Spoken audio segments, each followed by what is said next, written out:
like a small boat on the ocean, sending big waves into motion, like how a single word can make a heart open.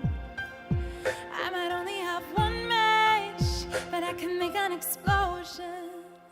And all of those things I didn't say, wrecking balls inside my brain. I will scream aloud tonight. Can you hear my voice this time? This is my fight song. Take back my life song. Prove I'm alright song. My powers turn on. Starting right now, I'll be strong. I'll pay my fight song. And I don't really care if nobody else believes. I've still got a lot of fight left in me. Missing friends and I'm chasing sleep. Everybody's worried about me. In too deep. Say I'm in too deep. And it's been 2 years. I miss my home, but there's a fire burning in my bones. Still believe, yeah, I still believe that all of those things I didn't say, wrecking balls inside my brain. I will scream aloud tonight. Can you hear my voice this time? This is my fight song. Take back my life song. Prove I'm alright song. My powers turn on. Starting right now, I'll be strong. I'll pay my fight song. And I don't really care if nobody else believes. 'Cause I've still got a lot of fight left in me. A lot of fight left in me.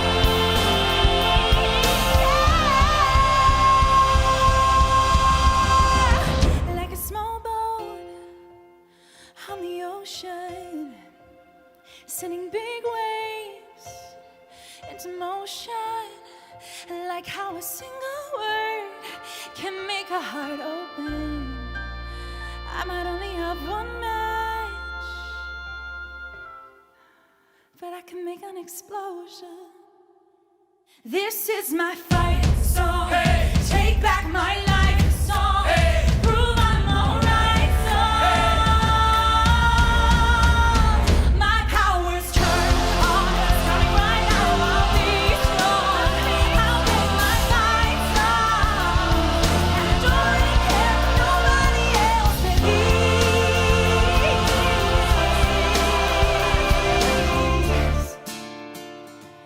'Cause I've still got a lot of fight left in me.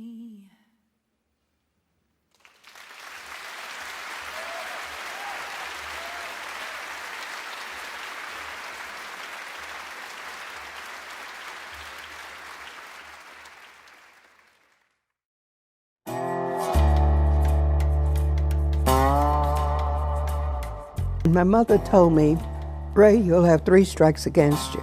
First, you're female, and you're black, and you'll have a Southern segregated school education. But you can do or be anything you want to be. I was born right here in Little Rock, Arkansas. I didn't realize that I was in a segregated area. I was talking with some of my friends about what we wanted to be when we grew up. And they laughed at me when I said I wanted to become an engineer. And one of my teachers said, Ray, aim for the stars. At the very worst, you'll land on the moon. And the day after I graduated college, I marched off to Washington, D.C. And the first group of people to call me in for an interview was the Department of the Navy. President Nixon was in office, and he called the Navy and he told them that there was a new ship design coming up, and instead of it taking the 2 years that it normally takes, he wanted the Navy to do the rough draft of it in 2 months. I brought that rascal in 18 hours and 26 minutes. And for that, my career just took off. I had revolutionized the design process for all naval ships and submarines. I broke a lot of glass ceilings. I was the first female program manager of ships in the history of the Navy. I had 5 field activities reporting to me. I had a staff of roughly 250 people. You see, only in the United States would we have had an opportunity to do these things. In spite of the system, I was able to accomplish, not because of the system.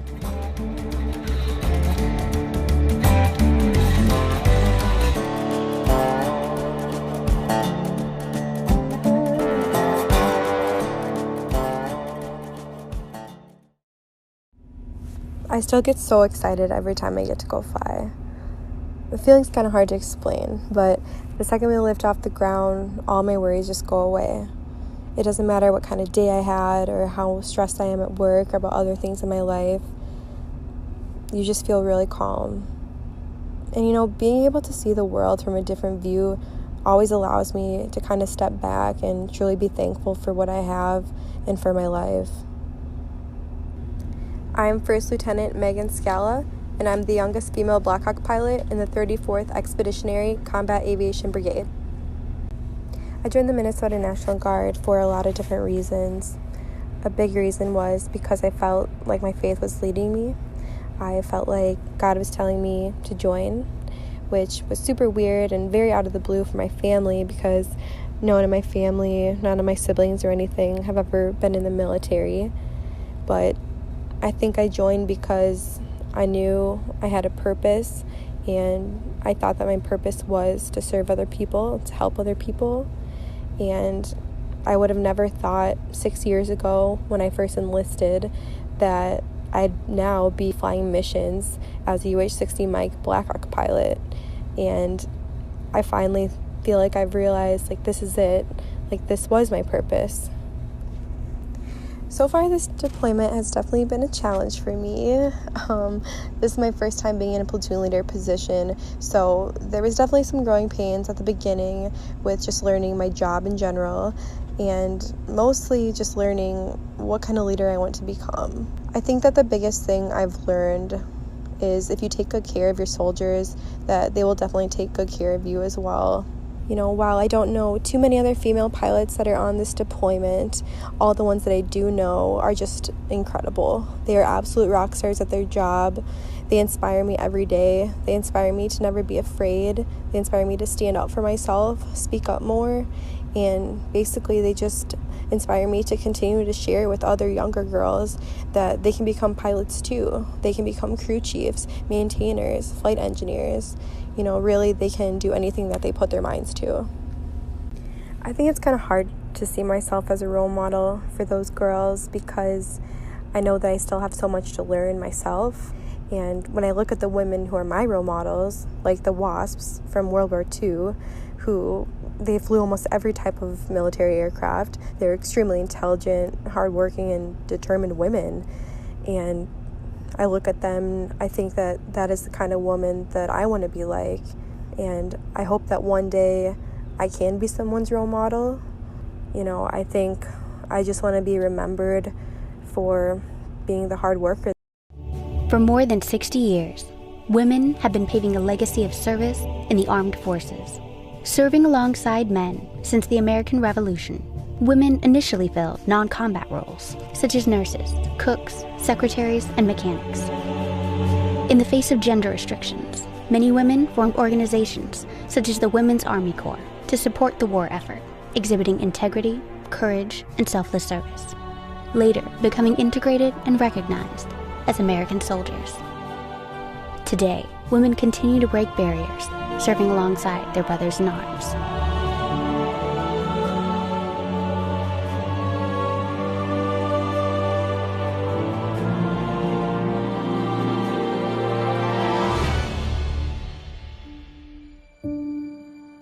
The feeling that you have when you jump out of an airplane, there's a lot of excitement, and once you actually exit the airplane from all the noise, it's so quiet.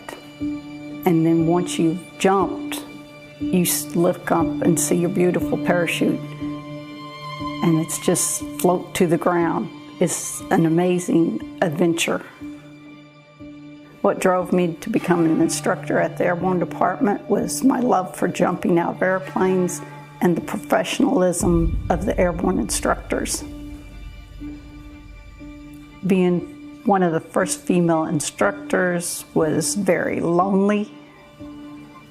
I felt that I was treated differently by them making it harder on me, making sure that I could accomplish everything better than any of the males could.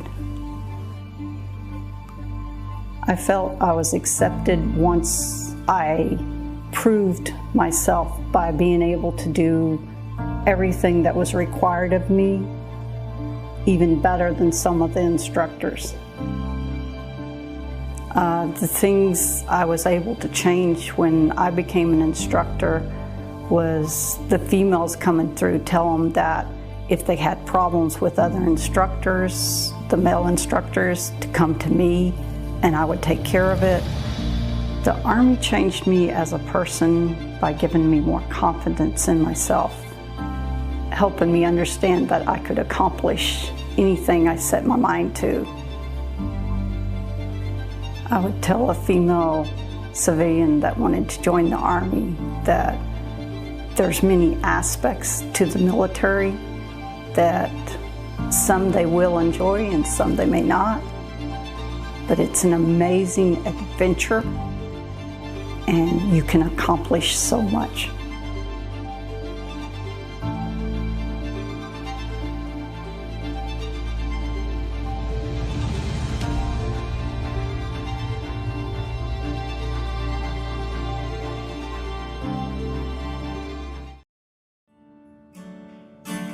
I've always loved music. My parents always tell the story of when I was 4 years old and I walked up in front of our church, uninvited, to the front of the stage and started singing Joy to the World, which obviously my name being Joy was slightly vain.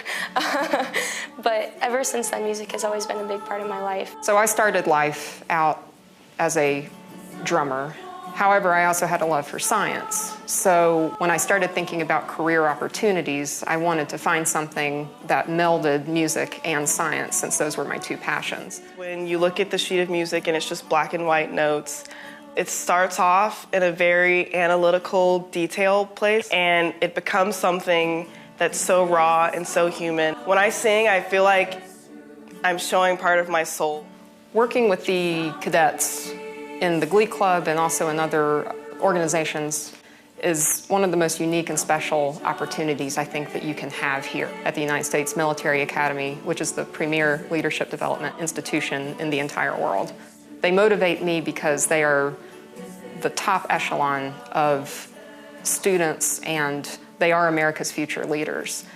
And to help create a positive learning environment and experience for them is something that I think is incredibly valuable and something that we as West Point band members do not take for granted. The reason I love music and love being in the Glee Club is because it gives me a chance at the end of every day to just let go of the stresses of the academics. What motivates me in music making and being part of the Glee Club is to experience the connections that we can make with the audience and with each other in the club. While we're a part of the military, we're also all human, and we're giving of ourselves to protect the rights of others.